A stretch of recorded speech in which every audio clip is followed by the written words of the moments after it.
Kita senang bahwa pada saat ini presidennya Pak Prabowo, mohon maaf kalau saya katakan sangat berbeda dengan sebelumnya lah gitu ya. Ya.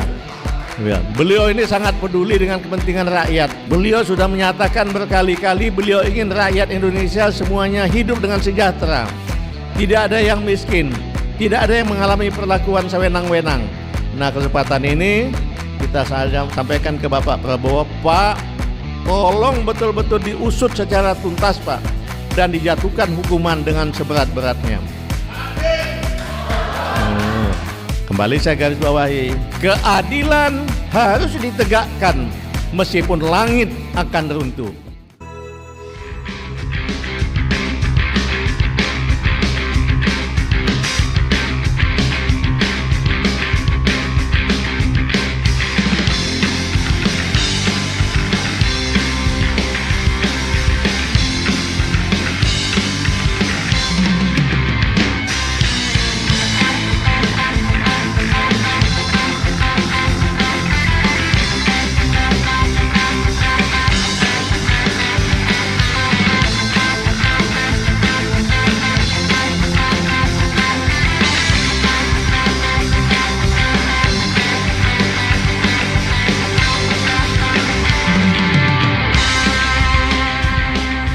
Ya, kita sambut Jenderal TNI Purnawirawan Fakhrul Razi.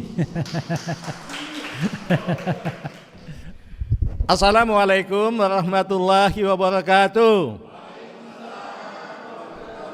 Selamat malam dan salam sejahtera untuk kita semua. Saya mohon maaf karena tadi ada diskusi lain. Diskusinya cukup penting juga tentang kembali ke Undang-Undang Dasar 45. Bagus. Diskusi agak panjang karena semua diberikan kesempatan untuk ngomong. Tapi pada dasarnya memang semua sepakat bahwa sedikit atau katakanlah banyak kericuan demokrasi yang terjadi, salah satu faktornya adalah karena undang-undang dasarnya sudah roh maupun jiwanya sudah tidak sama lagi dengan Undang-Undang Dasar 45 yang asli. Ya boleh saja lah pasal-pasalnya mungkin ada yang diadakan perubahan, tapi roh dan jiwanya itu tetap roh dan jiwa Pancasila. Kalau yang sekarang kan sudah sangat banyak jauh dari roh Pancasila. Saya senang sekali pada malam ini meskipun terlambat bisa bergabung di tempat ini. Kalau saya lihat judulnya tentu saja tentang 6 laskar Front Pembela Islam. Saya bisa katakan bahwa saya, Jenderal Purnawirawan Fakhrul Razi, mantan Menteri Agama Republik Indonesia, pada saat saya Menteri Agama pun saya belum pernah kumpul-kumpul dengan anak teman-teman FPI, belum pernah mendengar ceramah di tempat mereka, dan belum pernah juga memberikan ceramah di Front Pembela Islam. Tetapi kalau berbicara tentang 6 laskar yang diduga kuat dibunuh secara tidak tanpa hak atau dengan melawan hukum atau dalam bahasa yang umum dengan sewenang-wenang, itu pantas dan harus diusut sampai tuntas, dan pelakunya maupun yang melakukan peserta melakukan pembunuhan maupun yang memerintahkannya harus dihukum dengan seberat-beratnya. Tidak boleh didiamkan. Kita negara hukum. Jadi kalau kita atau saya menuntut supaya mereka dituntut dan dihukum dengan seberat-beratnya, bukan karena 6 laskar ini agamanya Islam sama dengan saya, bukan. Seandainya agamanya pun berbeda, kita negara hukum, tidak boleh ada sewenang-wenang melakukan tindak kriminal seperti itu, apalagi namanya membunuh yang diduga dengan sewenang-wenang. Mungkin saja setelah diusut-usut ketemu bahwa ada tokoh-tokoh penting di atas yang terlibat dan akan menimbulkan katakanlah kegaduhan. Ingat betul ada gium hukum, salah satunya berbunyi bahwa keadilan harus ditegakkan meski langit akan runtuh. Jadi begitu hebatnya itu ada gium itu. Jadi kalau keadilan itu ya bukan, apalagi kalau di mata Tuhan ya. Ya, di mata agama apapun pasti menegaskan masalah keadilan gitu. Kita senang bahwa pada saat ini presidennya Pak Prabowo. Mohon maaf kalau saya katakan sangat berbeda dengan sebelumnya lah gitu ya. Ya. Beliau ini sangat peduli dengan kepentingan rakyat. Beliau sudah menyatakan berkali-kali beliau ingin rakyat Indonesia semuanya hidup dengan sejahtera.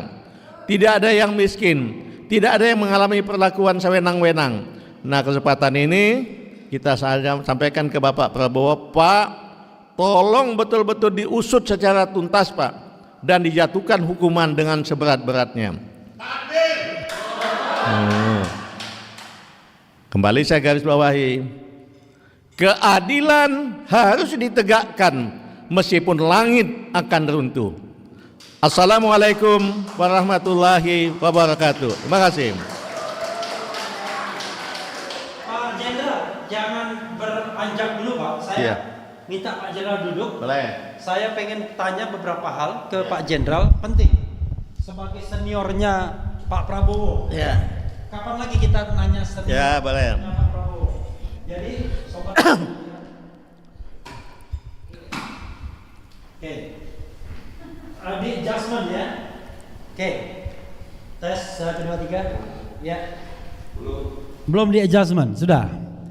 Jadi ini menarik ya, karena kita membutuhkan sebuah pendapat yang legitimate ya kan terhadap pemerintahan Presiden Prabowo, yang kita pahami bahwa Pak Jenderal Fahrul Razi itu seniornya Pak Prabowo Subianto. Pak Jenderal Fahrul Razi ini kelahiran 26 Juli 1947. Betul nggak Pak? Betul. Tepuk tangan dong buat saya. Kenapa saya hafal? Karena saya baru aja lihat Google. Dan Prabowo Subianto kelahiran 17 Oktober 1951. Ya. Jadi perbedaan usianya kira-kira 4 tahun. Ya. Yang lebih senior Pak Sutioso, sekarang 80 tahun beliau. Ya. Saya ada janji juga Pak malam ini dengan Pak Sutioso, tapi soal yang lain lagi yang agak private katanya. Nah, ini menarik Pak ya. Orang di awal kegiatan kita mempertanyakan 3 soal besar. 1, adakah harapan pengungkapan KM50 di masa pemerintahan Presiden Prabowo ini? This is the first question. Yang kedua adalah, adakah pengaruh hubungan antara Prabowo Subianto sebagai presiden dengan Habib Rizik Syihab sebagai pemimpin atau imam besar dari Front Pembela Islam dulunya dan sekarang Front Persaudaraan Islam serta kelompok lainnya, GNPF Ulama, dan ada juga kelompok Persaudaraan Alumni 212. Yang ketiga, Bapak langsung jawab, adakah pengaruhnya hubungan antara Prabowo dengan Mulyono, Jokowi maksudnya. Itu bisa berpengaruh juga terhadap KM50 dengan asumsi bahwa pemerintah yang dulu terlibat baik either crime by commission melakukan or crime by omission, yaitu pembiaran. Kalau TNI itu tahu betul yang namanya crime by commission, crime by omission, karena biasanya kalau kita bicara pelanggaran HAM selalu terkait dengan soal-soal perang dan lain sebagainya. Ya, war crime, kemudian ada crime of aggression, kemudian ada genocide, ada crime against humanity sebagai sebuah kejahatan HAM berat di ICC, International Criminal Court. Kita tahu Netanyahu sudah diperintahkan untuk ditangkap oleh ICC. Silakan Pak Jenderal. Terima kasih. Saya memang master di bidang hukum dan sarjana hukum. Tapi karena saya bukan aktivis hukum, ya kadang-kadang banyak lupa-lupa juga. Tapi saya bisa garis bawahi bahwa pembiaran yang dilakukan oleh seseorang yang mestinya dia mampu mencegah itu sama dengan ikut melakukan perbuatan pelanggar hukum itu. Ya. Jadi kalau itu betul terjadi, ya siapa yang melakukan pembiaran itu padahal dia mempunyai kemampuan untuk mencegahnya, maka dia pantas dihukum dengan seberat-beratnya juga. Kembali. Kemudian apakah bisa kita menaruh harapan kepada Bapak Prabowo untuk membenahi bangsa ini ke depan? Saya bilang sangat bisa.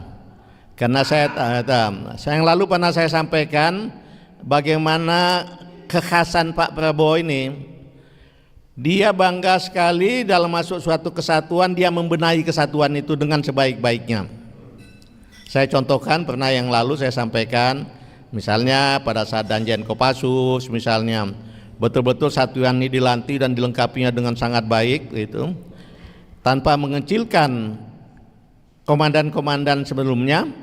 Ya kalau Danjen Kopassus kan pasti orang pilihan ya, tapi jadi tanpa mengecilkan beliau-beliau itu, saya bisa katakan bahwa setiap ulang tahun Kopassus kan selalu disebut setiap ulang tahun kesatuan manapun ya, siapa komandan pertama, komandan kedua, komandan dan sebagainya, tanpa mengecilkan komandan-komandan danjen-danjen yang lain. Pada saat disebut namanya biasa-biasa aja, tapi pada saat disebut danjen kesekian, Mayor Jenderal TNI Prabowo Subianto, wah gegap gempita anggotanya menyambut itu, tepuk tangan, menunjukkan betul-betul dia meninggalkan kesan-kesan yang baik di kesatuan. Bukan hanya di Kopassus saja, pada saat dia Komandan Batalion Lintas Udara 328, kebetulan saya atasan langsungnya juga begitu, dia bina dengan bagus, dia lengkapi dengan sangat baik. Sampai sekarang pun kalau ulang tahun kesatuan Batalion 328 Lintas Udara Brigif Pelindung 17 disebut nama dia pun gegap gempita, mereka menepuk tangan untuk Pak Prabowo. Padahal beliau bukan siapa-siapa lagi. Dan mohon maaf, pada saat gegap gempita itu, beliau malah sudah berada, katakanlah dalam tanda petik ke luar Indonesia gitu ya. Bukan di Indonesia lagi. Tapi tetap gegap gempita anak buahnya atau mantan anggotanya menyambut beliau. Nah, kemudian pertanyaan lainnya tentang apa yang bisa kita harapkan dari beliau ya. Saya kira memang ya harus kita sampaikan ke beliau situasi seperti ini, tentang ada kesewenang-wenangan terhadap yang diduga kuat terjadi kesewenang-wenangan terhadap 6 laskar FPI, dan saya yakin beliau yang memang bertekad kuat untuk membangun bangsa ini dengan baik, membuat semua rakyat merasa sejahtera dan hidup bahagia di Indonesia. Pasti menurut saya 100% beliau akan mengambil langkah-langkah untuk membenahi ini. Kita tinggal menyampaikan aja data-datanya, dan beliau saya kira sudah sangat paham, dan insya Allah saya yakin beliau akan menugaskan aparat terkait untuk melakukan langkah-langkah pengusutan dan tentu saja penindakan tanpa memandang bulu siapapun yang terlibat di dalamnya. Amin ya rabbal alamin. Oke. Saya harus menyampaikan pertanyaan kritis kalau begitu. Apa yang ternyata Pak Jenderal ini satu generasi dengan Pak Luhut bin Sarpanjaitan ya? Betul. Jadi Pak Luhut itu lahir 28 September 1947, lebih tua Pak Jenderal berapa bulan?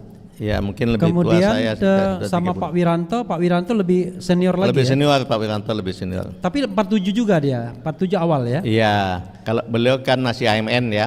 Oke. AMN 3 tahun, kami Akabri udah 4 tahun. Oke. Jadi pertanyaannya adalah yang disampaikan Pak Jenderal itu harapan atau persoalan statement etis seorang senior, atau memang sebuah keyakinan bahwa Pak Prabowo memang pasti akan melakukan proses pengungkapan kasus ini seadil-adilnya, setransparan mungkin. Karena latar belakangnya sederhana, kasus ini kasus yang sangat janggal.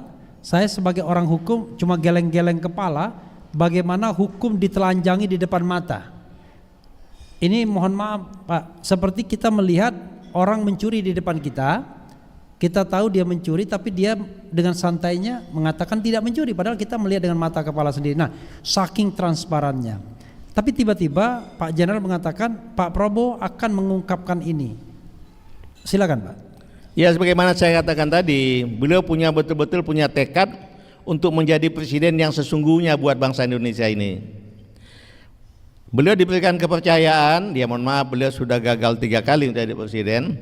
Saya kira beliau ingin menunjukkan harus menunjukkan dan ingin menunjukkan kepada rakyat Indonesia bahwa saya ini Prabowo betul-betul 3 kali ingin jadi ikut kompetisi untuk jadi wakil presiden sebelumnya dan jadi calon presiden, betul-betul untuk membenahi bangsa ini agar menjadi bangsa Indonesia yang baik sebagaimana yang dicita-citakan oleh pendiri bangsa ini.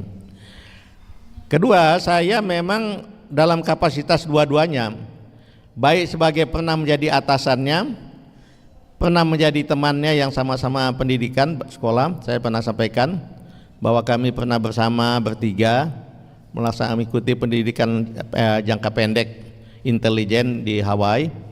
Saya pimpinannya, beliau salah satu yang sama-sama dengan saya. Bahasa Inggris saya tidak sebaik Prabowo pasti. Beliau sangat membantu saya dalam melakukan kepemimpinan saya pada saat kami mengikuti pendidikan pendek intelijen di Hawaii, Amerika. Satunya lagi siapa Pak? Bertiga ini? Ada satu lagi ya dari Kopassus juga, tapi udah meninggal, saya tidak ingin sebut namanya. Oke. Sudah meninggal sekarang. Ya. Jadi betul-betul kami sama-sama, saya paham beliau sebagai atasan dan sebagai yang pernah menjadi atasannya di dalam kepemimpinan. Dan dalam pergaulan pun saya paham sekali tentang Prabowo ini. Ya tiap orang pernah melakukan kesalahan, dan kesalahan itu pun pada saat disampaikan ke kami karena cintanya kepada Indonesia, yang dia anggap bahwa itu yang dia lakukan betul-betul bisa membuat Indonesia menjadi lebih baik meskipun itu salah, dan itu telah diberikan hukuman yang sepantasnya buat dia. Jadi kalau saya yakin sebagai atasan dan sebagai yang pernah menjadi atasannya dalam kepemimpinan di TNI, dia akan melakukan hal yang terbaik untuk membangun bangsa ini ke depan. Terima kasih. Itu pernah nggak direct satu batalion atau satu institusi? Kalau sama Pak Luhut kan memang dia Kopassus, Pak Luhut ketuanya, dia wakilnya dalam divisi apa gitulah, Gultor atau apa nggak ngerti, saya lupa saya. Iya. Nah kalau Pak Jenderal, pada saat beliau komandan batalion 328, di atasnya adalah brigade. Batalion ini adalah bawahannya brigade. Saya wakil komandan brigade pada saat itu. Di dalam brigade namanya kepala staf brigade.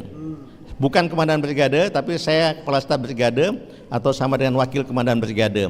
Jadi saya atasan langsung dari batalion 328, yang komandan batalionnya adalah Pak Prabowo Subianto. Waktu itu pangkat Pak Jenderal apa? Waktu itu saya Letnan Kolonel senior dan beliau juga Letnan Kolonel.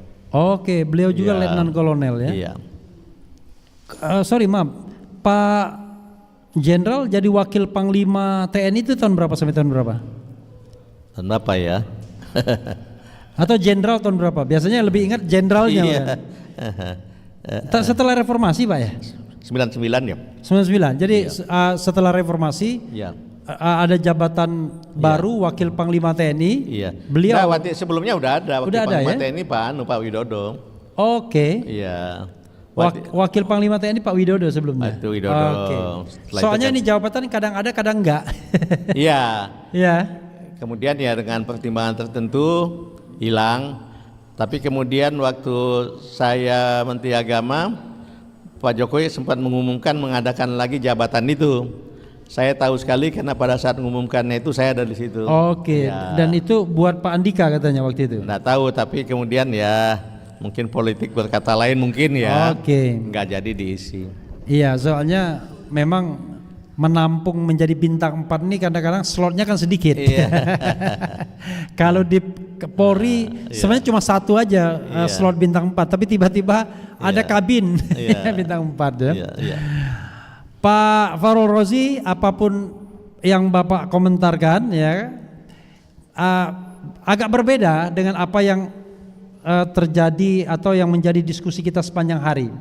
Tidak banyak orang yang merasa optimis terhadap Pak Prabowo mampu atau mau punya political will untuk mengangkat kasus ini kembali. Tetapi nanti kita akan buktikan ya, Yang jelas sampai saat ini memang belum ada statement apapun dari Pak Prabowo, dari Istana, dari Gerindra soal kasus KM50 ini, kecuali statement dari Habib Rizik sendiri yang selalu mengulang-ulang, pokoknya mengejar sampai kapanpun siapapun yang terlibat dalam KM50, baik pelakunya, yang menyuruh lakukan dan lain-lainnya. Mudah-mudahan ya, Amin. mudah-mudahan dengan kegiatan ini saya senang ya, Pak Fahru Rozi, Pak Jenderal punya perspektif yang agak berbeda. Optimis. Apalagi Habib Rizik Syihab itu kan pernah menjadi teman dekatnya Pak Prabowo ya. Teman sangat dekat ya, malah pada saat sama-sama beliau berjuang untuk menjadi pada saat Pak Prabowo berjuang untuk jadi calon presiden. Ya. Nah, Jadi Pak Habib Rizik membackupnya dengan penuh hati, ya, mengerahkan anak buahnya untuk mendukung Pak Prabowo waktu itu. Ya. Dan saya kira Pak Prabowo tidak akan lupa itu. Ya, jadi sobat era sekalian, memang dari Mekah ya, Al Mukarramah, pada waktu itu memang ada perintah Habib Rizik untuk mendukung Pak Prabowo di Pilpres 2019. Karena itu mati-matian. Dan ini Pak, sebagian besar mereka yang datang di sini adalah orang yang juga mendukung Pak Prabowo baik 2014 maupun 2019. Tetapi seperti Pak Jenderal juga 2024, mereka ini rata-rata pendukung Anies Baswedan. Ya. jadi why kita tidak akan jawab lebih lanjut, ya kan? Apakah karena Prabowo-nya berubah, ataukah ada barang yang lebih baik? Kalau kata Bahlil kan, barang itu lebih baik misalnya, kita tidak tahu. Tetapi intinya adalah bahwa people change, ya kan? Dan waktu juga tidak bisa sama seperti dahulu, ya kan? Closing statement Pak Jenderal buat sobat era sekalian dan kawan-kawan kita, baik yang sudah pulang maupun yang masih ada di sini. Ya, kita punya keyakinan untuk Pak Prabowo untuk melakukan hal yang terbaik buat bangsa ini. Amin. Dan kewajiban kita adalah membangun kondisi yang mendorong beliau untuk lebih cepat mengambil sikap sebagaimana yang dia sampaikan pada saat pelantikannya menjadi calon presiden pada saat dilantik sebagai presiden pada tanggal 20 Oktober yang lalu. Kembali kewajiban kita mendorong beliau agar lebih cepat mengambil sikap yang sama dengan itu. Bisa saja beliau punya strategi tertentu, karena kita tahu bagaimanapun dia punya kedekatan juga dengan presiden sebelumnya. Kemudian juga wakil presidennya adalah juga adalah anak dari presiden sebelumnya. Mungkin beliau punya strategi tertentu, tapi harapan kita juga waktu itu jangan terlalu lama. Lebih cepat, lebih baik sebelum bangsa ini akan semakin rusak gitu. Itu harapan kita pada Pak Prabowo. Tapi kami semua yakin Bapak mampu dan akan melaksanakan tugas Bapak selaku Presiden Republik Indonesia dengan sebaik-baiknya, memihak kepada rakyat bagi sesuai dengan tujuan kemerdekaan yang dirumuskan oleh pendiri Republik ini. Salah satunya yaitu betul sesuai dengan sila-sila Pancasila. Jangan sampai ada hal-hal yang melanggar keadilan buat bangsa ini. Amin. Kembali saya garis bawahi, ada hukum salah satunya mengatakan keadilan harus ditegakkan meskipun langit akan runtuh. Assalamualaikum warahmatullahi wabarakatuh. Waalaikumsalam.